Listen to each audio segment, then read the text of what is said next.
ಶರಣ್ರಿ. ನಮ್ಮ ಸಾಹುಕಾರ ಮಂದಿಗೆ ಬಹುಶಃ ನಿಮ್ಮೆಲ್ರಿಗೂ ನೆನಪಿರಬೇಕು, ಈ ಫ್ಲ್ಯಾಶ್ ಬ್ಯಾಕ್ ಕತೆ ಶುರುವಾಗಿದ್ದ ಇಲ್ಲಿಂದ ಈಗ ವಾಪಸ್ಸು ಈ ಕತೆನ ಇಲ್ಲಿಗೆ ಬಂದು ಎಂಡ್ ಮಾಡಬೇಕು ಅಂತ ನಾನು ಅಂದ್ಕೊಂಡು ಈ ಕತೆನ ಇವತ್ತಿಗೆ ಲಾಸ್ಟ್ ಎಪಿಸೋಡ್ ಮಾಡಿ ಮುಗಿಸ್ತೀನಿ. ಯಾಕಂದ್ರೆ ಫಸ್ಟ್ ಕಾರಣ, ನಾನು ಈ ಚಾನಲ್ನ ಮಾನಿಟೈಸ್ ಮಾಡಬೇಕು ಅಂತ ಭಾಳ ಅಂದ್ಕೊಂಡೆ. ಅದು ಮಾನಿಟೈಸ್ ಆಯಿತು, ಆದ್ರೆ ರೀಯೂಸ್ ಕಂಟೆಂಟು ಅಂತ ಬಂತು. ನಾನು ಅದನ್ನು ಸರಿ ಮಾಡಿದೆ, ಮತ್ತೆ 3 ತಿಂಗಳು ವೆಯ್ಟ್ ಮಾಡಿದೆ, ಮತ್ತೆ ರೀಯೂಸ್ ಕಂಟೆಂಟು ಅಂತ ಬಂತು. ನಂಗೆ ಹಾಗಾಗಿ ಪದೇ ಪದೇ ಈ ಚಾನಲ್ಲು ಒಂದು ಮಾನಿಟೈಸ್ ಆಗ್ತಾಯಿಲ್ಲ. ನಾನು ಕಷ್ಟಪಟ್ಟು ವಿಡಿಯೋ ಹಾಕಿದ್ರೂ ನನಗೇನು ಅರ್ನಿಂಗ್ ಬರದೇ ಇರೋ ಕಾರಣ ನಾನು ಸದ್ಯಕ್ಕೆ ಈ ಚಾನಲ್ಗೇನು ವಿಡಿಯೋ ಹಾಕಲ್ಲ. 3 ತಿಂಗಳು ಜೂನ್ 7th ನಾನು ಏನು ವಿಡಿಯೋನೂ ಹಾಕಲ್ಲ.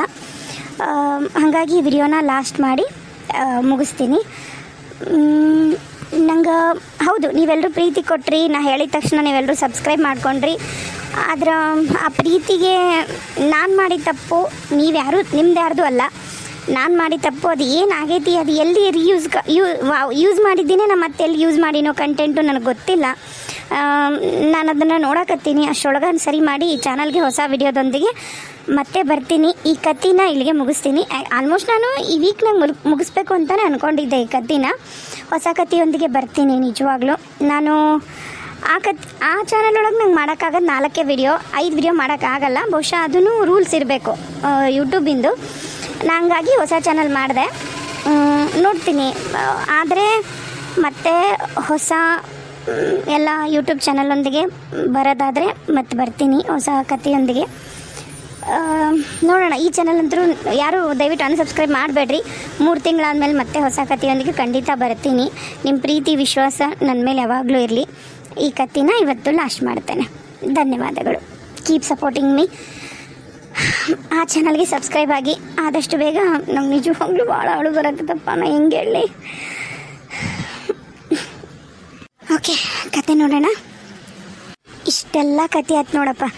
ಹಿಂಗೆ ಮಾಡಿ ಹೆಂಗೆಂಗೋ ಕಷ್ಟಪಟ್ಟು, ಏನೇನೋ ಭಾಳ ಅಂದ್ರೆ ಭಾಳ ಕಷ್ಟಪಟ್ಟು ನಿಮ್ಮವ್ವ ಆ ಮನೆಗೆ ಸೊಸೆಯಾಗಿ ಹೋಗಿದ್ಲನ್ನಕಿನ ಈಕಿ ನಿಮ್ಮ ಕಾಶವ್ವ ಅದಾಳಲ್ಲ, ಆಕೆಗೆ ನೌಕರಾಣಿಯಾಗಿ ಹೋದ್ಲಂತ ಹೇಳ್ಬೋದು. ನೌಕರಿ ಮಾಡ್ಕೊಂಡು ಚಾಕ್ರಿ ಮಾಡ್ಕೊಂಡು ಆಕೆ ಹೇಳ್ದಂಗೆ ಕೇಳ್ಕೊಂಡು ಒಂದು ಟೈಮ್ಗೋಸ್ಕರ ಕಾಯಕತ್ತಿದ್ಲು. ಮುಂದೆ ಏನಾಗೈತೆ ಅನ್ನೋದು ನಿಮ್ಗೆ ಗೊತ್ತೈತೆ, ನಾನು ಹೆಂಗೆ ಹೇಳಿ. ಪಾಪ ಚಿಕ್ಕಮ್ಮಗೆ ನಿಜವಾಗ್ಲು ಭಾಳ ಅಂದ್ರೆ ಭಾಳ ಅನ್ಯಾಯ ಆಗೈತಿ. ಅದು ಅನ್ಯಾಯದ ವಿರುದ್ಧನ ಆಕಿ ಮಾತಾಡಕ್ಕೆ ಹೋದ್ಲು. ನಾವು ಎಲ್ಲರೂ ತಪ್ಪು ತಿಳ್ಕೊಂಡ್ವಿ. ಆದರೂ ಅಮ್ಮರ ಚಿಕ್ಕಮ್ಮ ಒಂದು ಒಳ್ಳೆ ರೀತಿಯಾಗಿ ಹೇಳ್ಬೋದಿತ್ತು.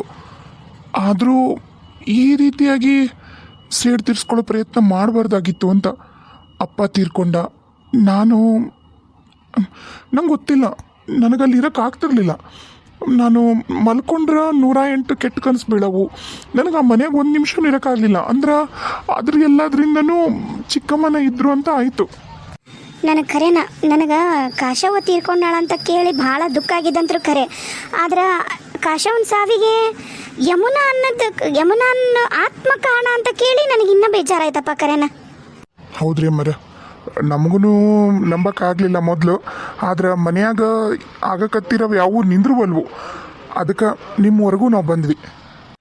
ಇಲ್ಲ, ನನಗೆ ಗೊತ್ತಾಯ್ತು ಇಷ್ಟೆಲ್ಲ ಚಿಕ್ಕಮ್ಮ ಅನುಭವಿಸಿರೋ ಕಷ್ಟಗಳೆಲ್ಲ, ಅದಕ್ಕೆ ಕಾರಣಗಳೆಲ್ಲ ನನಗೆ ತಿಳಿಯಲಿ ಅಂತಲೇ ಚಿಕ್ಕಮ್ಮ ನನಗನ್ನ ಇಲ್ಲಿವರೆಗೂ ನಿಮ್ಮ ಮುಂದೆ ಕರೆಸಿ ನಿಂದ್ರಿಸ್ಯಾರ ಅಂತ ನನಗೆ ಈಗ ಗೊತ್ತಾಯ್ತ್ರಿ ಅಮ್ಮರ.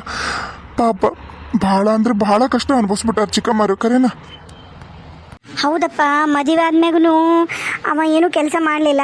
ಎಲ್ಲನೂ ನಿಮ್ಮ ಅಪ್ಪನ ಮ್ಯಾಗ ಡಿಪೆಂಡ್ ಆಗಿ ಕುತ್ಕೊಂಡ. ಹೌದ್ರಿ, ಎಲ್ಲನೂ ನಂಗೆ ನೆನಪಿರಂಗ ನಮ್ಮ ಕಾಕ ಕೆಲಸ ಮಾಡಿಕೊಂಡು ಮನ್ಯಾಗ ನಮ್ಮ ಅಪ್ಪ ಹೇಳ್ದಂಗೆ ಇದ್ದಿದ್ದ ನನಗೂ ನೆನಪಿರಲ್ಲ. ಸಣ್ಣರಿದ್ದಾಗ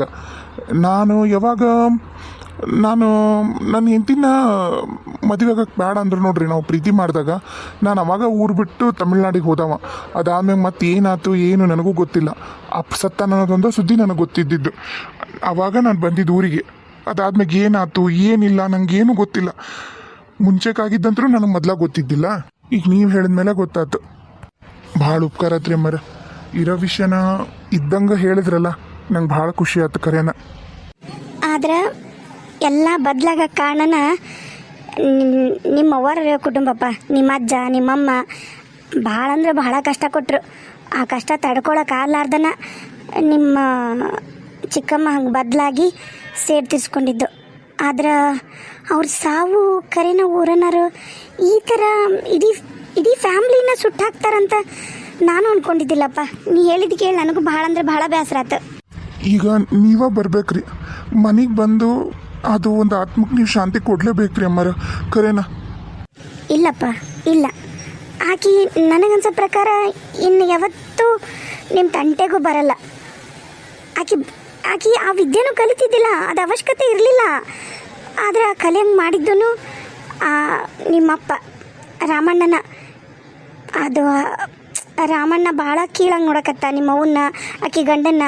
ಅದಕ್ಕನ ಆಕೆ ಪಣ ತೊಟ್ಲು. ನನ್ನ ಜೀವನ ಇಷ್ಟು ಇವ್ರು ಹಾಳು ಮಾಡ್ಯಾರ ಅಂದಮೇಲೆ ನಾನು ಯಾವುದೇ ಕಾರಣಕ್ಕೂ ಇವ್ರನ್ನ ಬದುಕಕ್ಕೆ ಬಿಡಬಾರ್ದು ಅಂಥೇಳಿ ಈಗ ಆಗಿದ್ದಾಗ ಹೋಗೈತಿ. ಇನ್ಮ್ಯಾಗ ಆಕಿಂದ ನಿಮ್ಗೆ ಯಾವುದೇ ತೊಂದರೆ ಆಗಲ್ಲ ಅಂಥೇಳಿ ನಾನು ನಿಮಗೆ ಭರವಸೆ ಕೊಡ್ತೀನಿ. ನನಗೂ ಈಗ ನಿಜವಾಗ್ಲು ನಮ್ಮವ್ವ ಒಂದು ರೀತಿಯೊಳಗೆ ನಮ್ಮ ಅವ್ವಂದು ತಪ್ಪೈತ್ರಿ, ನಮ್ಮ ಅಪ್ಪಂದು ತಪ್ಪೈತಿ. ಆದ್ರೆ ಹಂಗಂತ ಹೇಳಿ ಚಿಕ್ಕಮ್ಮನೂ ಸೇರ್ ತೀರ್ಸ್ಕೊಳ್ಳೋ ಬರ್ದಾಗ ಚಿಕ್ಕಮ್ಮ ಚಿಕ್ಕಪ್ಪ ಪಾಪ ಅವ್ರ ಮಗ ಎಲ್ಲರೂ ಸಜೀವವಾಗಿ ಸುಟ್ಬಿಟ್ರು. ನಂಗೆ ಅದನ್ನು ಬೇಸರ ಐತ್ರಿ. ಆದ್ರೆ ನೀವು ನಂಬ್ತೀರ ಇಲ್ರಿ ಮರ, ಕೊನೆಗೆ ನಮ್ಮ ಯಮ್ನ ಚಿಕ್ಕಮ್ಮ ಹೆಂಗಾಗಿದ್ರು ಅಂದ್ರೆ ಊರಾಗ ಅವರು ಕಾಲಿಟ್ರು ಅಂದ್ರೆ ಎಲ್ಲರೂ ಒಳಗೆ ಬಾಗ್ಲಕೊಂಡು ಒಳಗಿರ್ತಿದ್ರಿ. ಅಷ್ಟು ಹೆದ್ರಕತ್ಬಿಟ್ರಿ ಜನ. ಅವರು ಇಡೀ ಊರಿಗೆನ ಕೆಟ್ಟದ್ದು ಮಾಡಕ್ಕೆ ಹೊರಟ್ರಲ್ರಿ. ಹಾಗಾಗಿ ಎಲ್ಲ ಊರನ್ನ ಸೇರಿ ಬೆಂಕಿ ಹಚ್ಚಿಬಿಟ್ರಿ. ಹೌದಪ್ಪ, ಹೌದು. ಆಕೆ ಕಲ್ತಿದ್ಲು. ಆಕೆಗೆ ಮೋಸ ಮಾಡಿದ್ರೆ ಎಲ್ರಿಗೂ ಒಂದು ಗತಿ ಕಾಣಿಸ್ತೀನಿ ಅಂತ ಪಣ ತೊಟ್ಟಿದ್ಲು. ಅದ್ರಂಗನ ಮಾಡಿದ್ಲು, ಅದ್ರಂಗ ಆತು. ಇನ್ನು ಆಕೆ ನಿಮ್ಮ ತಂಟೆಗೂ ಬರಲ್ಲ. ಅದು ಹೆಂಗೆ ನೀವು ಹೇಳ್ತೀರಿ ಅಕ್ಕರ? ಅಲ್ಲಿ ಬಂದು ನೀವು ಅವ್ರ ಹತ್ರ ಮಾತಾಡಿ ಎಲ್ಲ ಸರಿ ಮಾಡ್ತೀರೇನಂತ ನಾನು ಅಂದ್ಕೊಂಡು ಇಲ್ಲಿವರೆಗೂ ನಿಮ್ಮನ್ನು ಹುಡ್ಕೊಂಡ್ಬಂದೀನಿ. ಹೌದು. ನಾನ ಯಮುನ ಯಾಕೆ ನಿನ್ನ ಇಲ್ಲಿ ಕರೆಸಿದೆ ಗೊತ್ತನ? ಈಕಿ ಮುಖಾಂತರ ಸತ್ಯ ಎಲ್ಲ ನಿನಗೆ ಗೊತ್ತಾಗಬೇಕಾಗಿತ್ತು. ನನಗೆ, ನನ್ನ ಮಗ್ಗ, ನನ್ನ ಗಂಡಗ ಯಾ ಕಾರ್ಯನೂ ಇಲ್ಲ, ನಮ್ಮ ಮೋಕ್ಷನೂ ಇಲ್ದಂಗೆ ಮಾಡಿರಿ ನೀವೆಲ್ಲ ಊರನ್ನರು ಸೇರಿ. ಅದಕ್ಕನ ನಿನ್ನೆ ಇಲ್ಲಿ ಕರೆಸ್ದೆ. ನಾನು ಅಂದ್ಕೊಂಡಿದ್ದೆಲ್ಲ ಆತು. ಇನ್ನು ನಾನು ಮೋಕ್ಷ ಕಾಣಬೇಕು. ಇನ್ಯಾವತ್ತೂ ನಾನು ನಿನ್ನ ಮಗಳ ತಂಟೆಗಾಗಲಿ ನಿನ್ನ ಕುಟುಂಬ ತಂಟೆಗಾಗಲಿ ಬರಲ್ಲ. ನನಗೆಲ್ಲ ಸಿಟ್ಟು ದ್ವೇಷ ಇದ್ದಿದ್ದು ನಿಮ್ಮವ್ವ ನಿಮ್ಮಪ್ಪ ಆ ಊರನ್ನರ ಮ್ಯಾಗ. ಅದೆಲ್ಲ ಹೋದ್ಮ್ಯಾಗ ನಾನೇ ನಿಮ್ಮ ತಂಟೆಗೆ ಬರೋದಿಲ್ಲ. ಆದ್ರೆ ವರ್ಷ ನನ್ನ ಕಾರ್ಯ ಮಾಡಬೇಕು. ನಂದು, ನನ್ನ ಗಂಡಂದು, ನನ್ನ ಮಗಂದು ಕಾರ್ಯ ನೀ ಮಾಡಬೇಕು.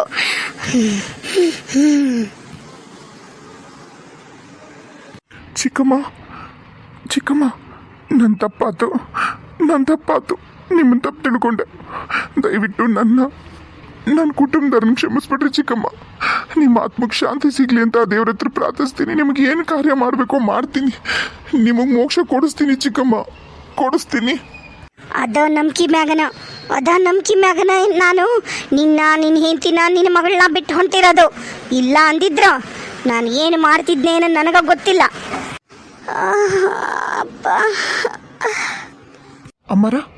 ಅಮ್ಮರ ಏನತ್ತಪ್ಪ ತಮ್ಮ? ಸೋಮು, ಏನತ್ತಪ್ಪ? ಏನಿಲ್ಲ. ನೀವು ನಿಮ್ಮ ಆರೋಗ್ಯ ನೋಡ್ಕೊಳ್ರಿ. ನಾ ಇನ್ಮೇಲೆ ನಮ್ಮ ಚಿಕ್ಕಮ್ಮಗ ಎಲ್ಲರಿಗೂ, ನಮ್ಮ ಚಿಕ್ಕಪ್ಪಗ, ನಮ್ಮ ತಮ್ಮಗ ಎಲ್ರಿಗೂ ಎಡಿಡ್ತೀನಿ. ಇನ್ಮೇಲೆ ಅವ್ರ ಕಾರ್ಯ ಮಾಡ್ತೀನಿ. ವರ್ಷ ಬರ್ತೀನಿ ಅಮ್ಮರ, ಭಾಳ ಉಪಕಾರ ಆತ್ರಿ. ಬರ್ತೀನಿ. ಇನ್ಮೇಲೆ ಈ ವಿಡಿಯೋ ಬರಲ್ಲ.